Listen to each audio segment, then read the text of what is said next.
Madam Speaker, thank you so much for giving me this opportunity to speak in the very first special session of this Parliament in this new Parliament building.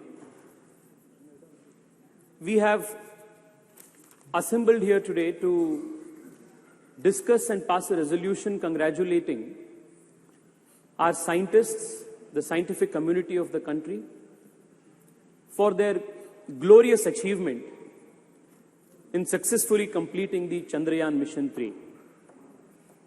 On behalf of 1 billion Indians, and most importantly on behalf of young Indians who look up to climbing new frontiers in science and technology, I thank all the scientists of ISRO for inspiring a generation of Indians by achieving something that was considered impossible. It's only rare that in the history of a nation, moments like this come, which inspires and unites a nation, and the landing of the Chandrayaan mission on the moon was one such rare moment where the whole nation stood in unison, saluting the scientific prowess and achievement of this great country. While I am indeed proud that our country became the very first nation in the world to land successfully on the south side of the moon, I am even more proud that I represent a city which is the science capital of India, and even this mission Chandrayaan 3, while it is made in India, it was also made in Bengaluru, the city that I represent. Most speakers who have spoken earlier than me have highlighted the achievements of ISRO in the last few decades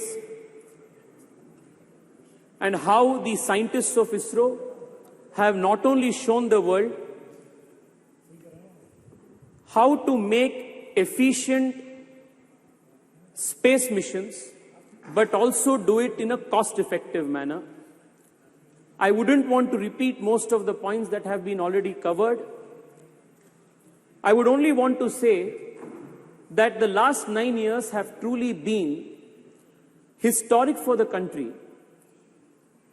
even in the space and technology realm. Under the leadership of the Honorable Prime Minister, we have also strengthened scientific institutions, whether it is CSIR, whether it is funding for IISc, or leveraging technology to benefit the last mile delivery of services to the people. UPI की बात हो या E-NAM की बात हो, startup से लेकर sericulture engineering तक, स्पोर्ट्स इंजीनियरिंग से लेकर क्वांटम कंप्यूटिंग तक, अटल इनोवेशन मिशन से लेकर नेशनल रिसर्च फाउंडेशन तक कई सारे चीज पिछले 9 साल में मोदी सरकार ने किए हैं, जो अपने देश के साइंटिफिक इंस्टीट्यूशंस के फाउंडेशन है, इसको बलवर्धन करने के लिए हिस्टोरिक एंड रेवोल्यूशनरी चीज पिछले 9 साल में हुए. Madam, I wanted to keep my speech as apolitical as possible. I wanted to keep my speech as academic as possible. But the speakers from the opposition benches have indulged in a continuous Nehru bhajan from morning, instead of doing a bhajan of ISRO and ISRO scientists. And that is leaving me with no option but to correct and place before this honorable house, this august house, some very important facts about what was the contribution of certain figures whose hagiography is trying to be written today by members of the opposition. An impression is made to be given that everything scientific in India, all scientific achievements in India, whether it is ISRO, whether it is DRDO, whether it is CISR, whether it is IISc. Every scientific achievement in India is credited to Nehru. But the reality is far from that. Madam Speaker, I want to highlight to you the fact that most of the scientific institutions that are a nation's pride today were all started by people in pre-independence India to pray. And all those pioneers who had the grand vision to establish these institutions, even at the time of the British India, are not even mentioned, even cursorily, when the nation is celebrating its scientific prowess. I only want to take the example of one or two people. Kanimoyiji, I am quoting the example of Arkat Mudaliar, coming from Tamil Nadu. Please hear it out. In 1942, when India was not independent, Arkat Ramaswamy Mudaliar, he envisioned an institution by the name Council of Scientific and Industrial Research in India and established it from 1942 to 1942 with the help of Shanti Swarup Bhatnagar. Nehru had nothing to do with it. Today, most number of patents in the country are filed because of CSIR, and it is one of the most important scientific research organizations in the country, and Nehru had nothing to do with it.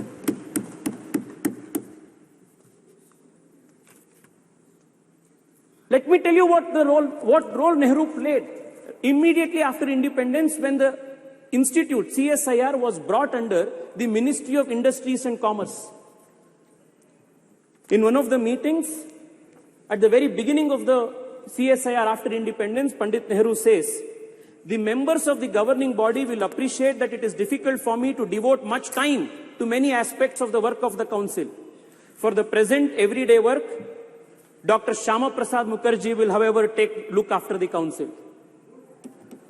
It was because of Dr. Shyama Prasad Mukherjee, the founding father of my party, the earlier avatar of the Bharatiya Janata Party, Jansangh, that the country's earliest scientific establishments were strengthened and gotten strengthened at the root level. Dr. Shyama Prasad Mukherjee, as the Minister of Industries and Commerce, set up the National Physical Laboratory, National Chemical Laboratory, National Metallurgical Laboratory, Fuel Research Institute, Ceramic Research Institute, Central Leather Institute, Central Electrochemical Institute. All of these institutions were started, strengthened, and supported by Dr. Shyama Prasad Mukherjee. But today, Arkat Ramaswamy's name is not mentioned, Dr. Shyama Prasad Mukherjee's name is not mentioned, Shanti Swarup Bhatnagar's name is not mentioned. Morning till now, I have been seeing it's only Nehru Bhajan that is going on. The cosmos of the Congress party starts with Nehru and ends with Rahul Gandhi. It is unfortunate, but it is necessary for us to inform the nation through this August House what Nehru truly did, even when it came to atomic research. I want to draw the attention of the members from the opposition when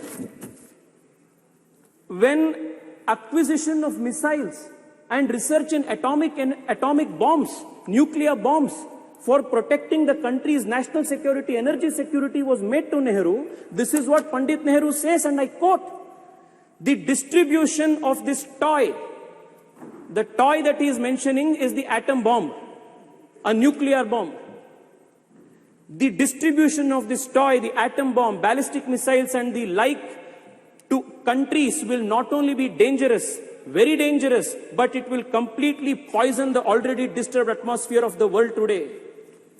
He then goes on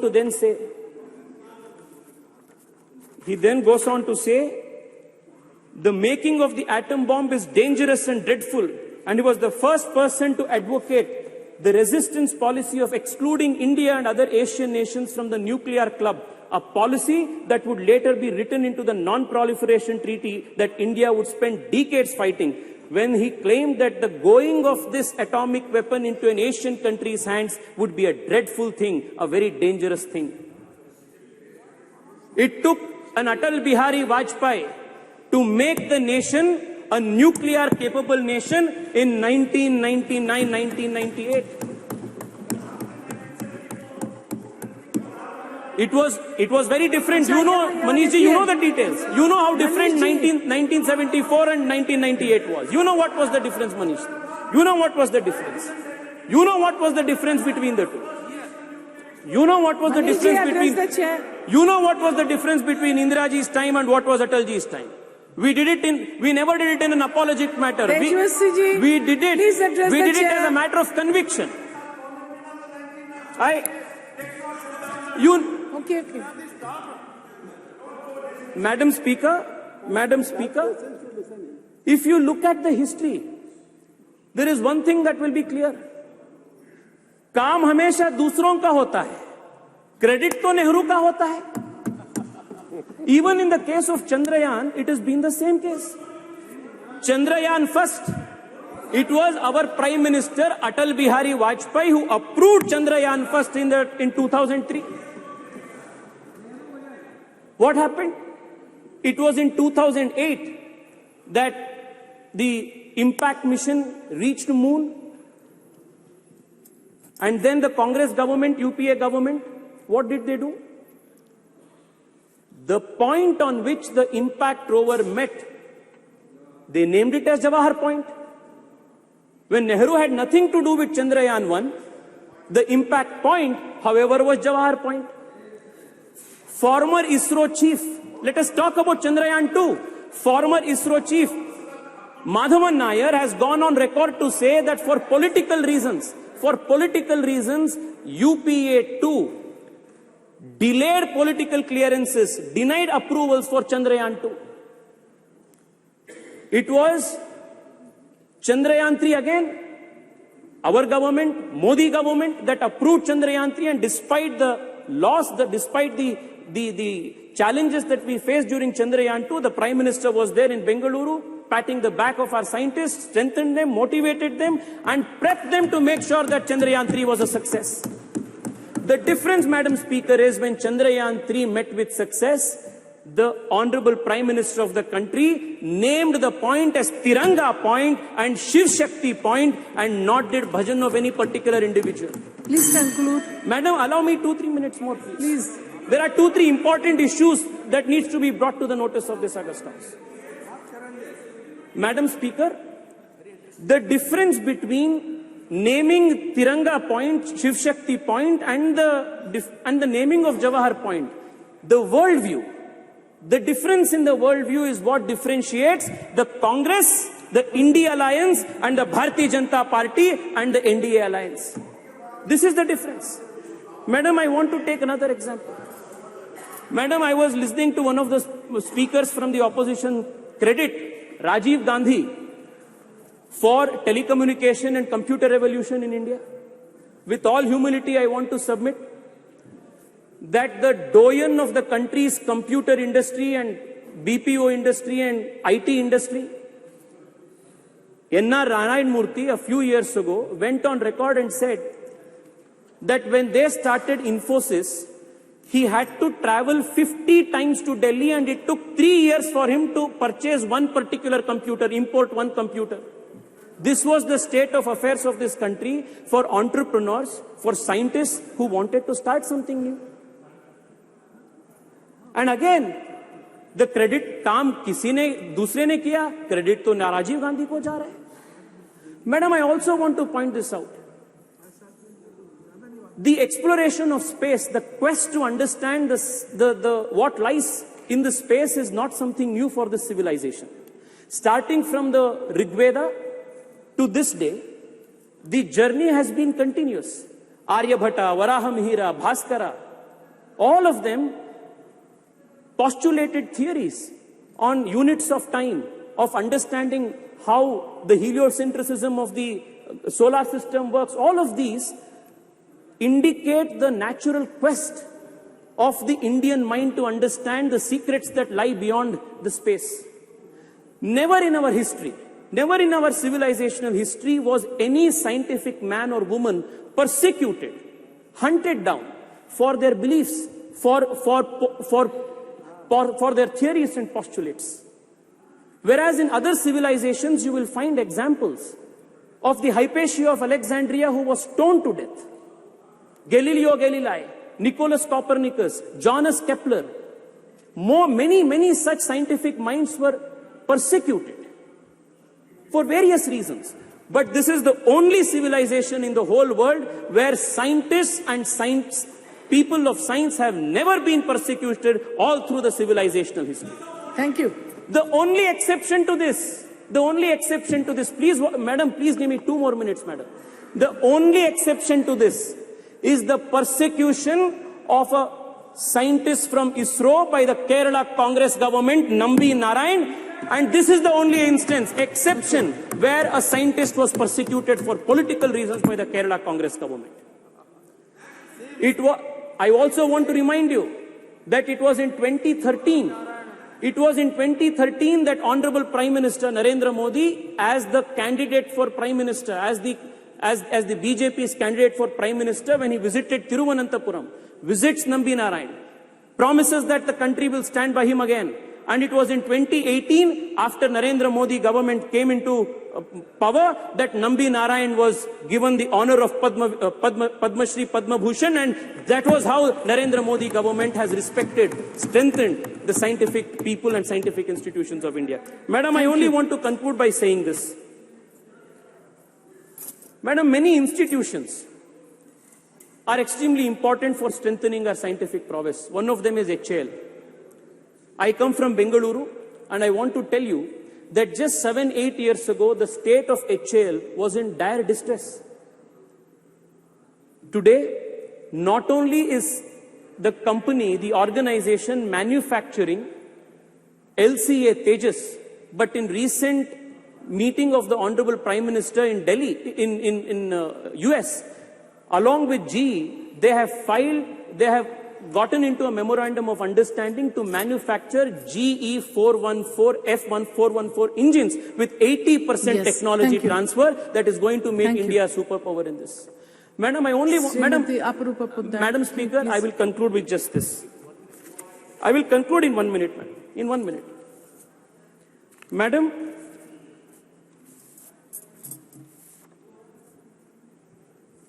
the coming decade, whether it is geopolitically, whether it is energy security, whether it is any other aspect of our national politics, our geopolitics, it is going to be directly influenced by how India performs and how India takes the lead in important areas of emerging technology.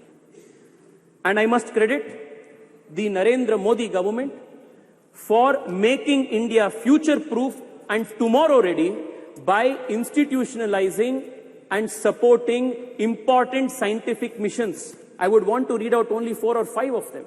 The National Quantum Enabled Science and Technology Program, National Quantum Technologies Application Program, National Research Foundation, National Supercomputer Mission, the National Green Hydrogen Mission. All of these are important programs that the government of India has undertaken to make India a pioneer in emerging technologies. One of the points that was made by Karti Chidambaram ji, thank you. One of the points that he made, a very relevant point that he made, was how to popularize science among young people and students. I want to tell him that the Modi government in the last few years has been working with a mission focus to popularize science among children. And the Atal Innovation Mission and building of 10,000 Atal Tinkering Labs in our high schools, with the objective of nurturing 10 lakh young minds who will explore the frontiers of science, is an example of how the Narendra Modi government is trying to make science and technology a popular culture in the whole country. Madam, I only want to conclude by saying this. Please conclude, please. I will conclude. The other people. Madam, all of these aspects that has taken place in the last 9 years. I mentioned UPI, Digital India, Startup India, to the startups that are now emerging in space technology. One of the most promising startups in space called Pixel Space is run by a Indian engineer who comes from a small town called Chikmagalur, has raised a few $1 million from Google The boy Awais Ahmed is a CEO of this and hails from Chikmagalur. It is possible only because the Modi government opened the space technology space for private players. Madam, the next few decades is going to be extremely important for the country in strengthening our industrial, our scientific institutions and making India future ready, India tomorrow ready. And we are extremely fortunate that at such an important point in history, we have the leadership of Narendra Modi, who has been leading this country with such foresight and vision. I want to once again congratulate the Prime Minister for his deftful leading of this country, deftful leadership for this country.